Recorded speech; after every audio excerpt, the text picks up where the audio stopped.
It's Canada Day, and I'm listening to the radio because I can't connect my phone to my wife's car. The plan is to drop Starlost into the Picton Harbour, then motor on over towards Hay Bay, where I'll be picking up a chart recorder off of somebody's dock.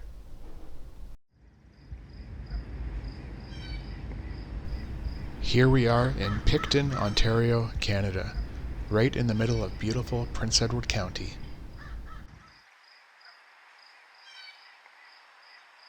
The untrailering, which I'm sure is the right word, went off without a hitch. Well, except for the hitch on my trailer, of course. I may have also hitched up my pants since I wasn't wearing a belt. Okay, so the untrailering went off with at most 2, maybe 3 hitches. The ramp was a bit steeper than I'm used to, so once my back wheels were almost wet, Starlost was almost floating. From there, I just unhooked her and pushed her off. The mooring buoys, or in this case, mooring tires, were a convenient place for turtles to soak in the sun. The air was hot. It was only about 9:30 a.m., and the temperature was already well on its way to the 34 degrees my car's thermometer would read on the drive home. For those who don't jive with degrees Celsius, that is 307.15 Kelvin.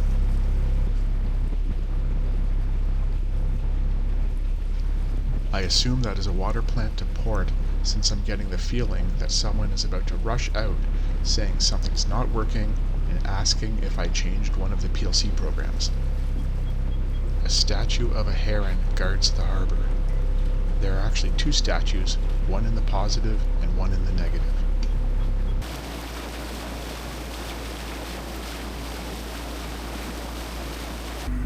Shortly after the last clip, I spilled red drink on my bright white linen shirt. This was only my 2nd or 3rd time wearing it. I took it off, dunked it, then kept it soggy until I could get home and have it washed.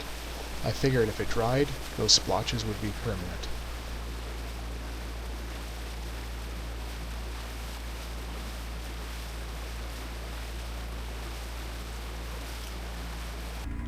In the distance, we can see a cement factory.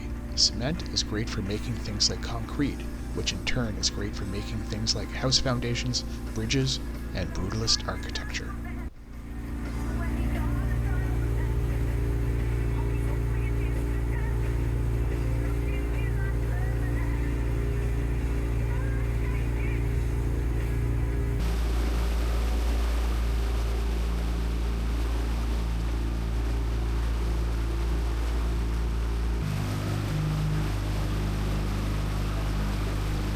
Okay, we are getting close to our destination. We just have to thread through the gap ahead. I bet a good videographer would show that gap right now. Sorry for your luck. Pickup complete. Let's head back.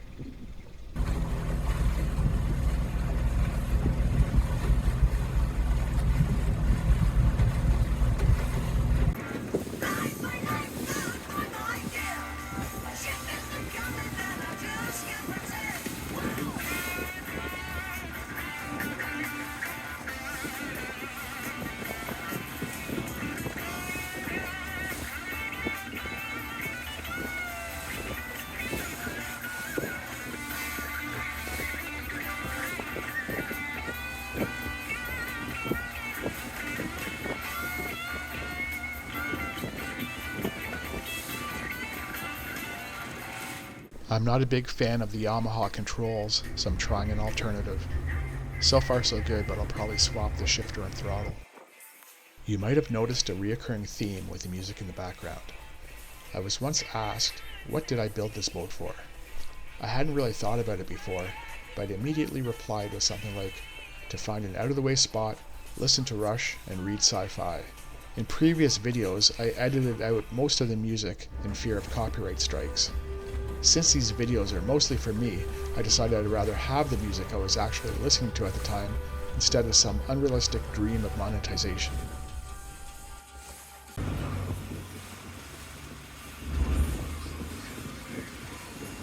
I feel like I may have used this clip earlier. Oh well, I won't tell anyone if you don't.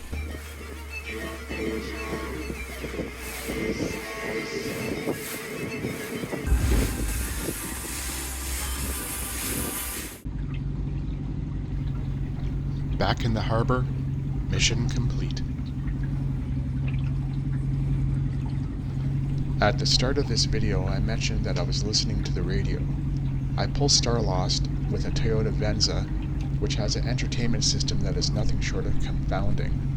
For the life of me, I can't get my phone to connect and stream whatever I want. In the 4 or so hours of driving both ways, I think I heard Alanis Morissette at least 3 or 4 times. Does this mean that people who listen to rock radio, at least in Canada, still hear Alanis multiple times a day?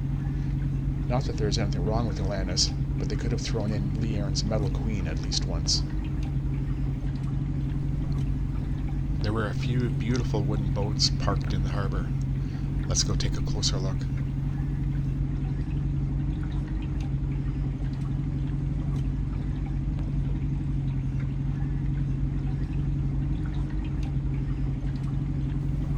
I dropped anchor, making my version of a handbrake turn, and made another pass.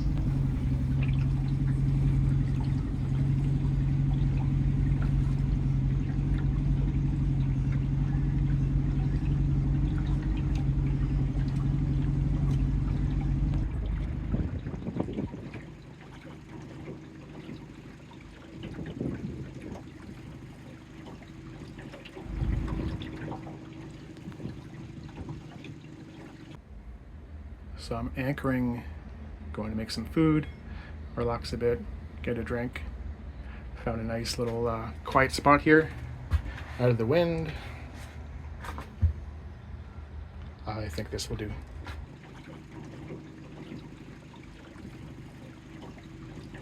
Sort of wish that I had a sink. Those marks there look like they'd make a pretty good spot for a sink. Well, it's 12:40 in the afternoon, and I'm finally having my daily oats.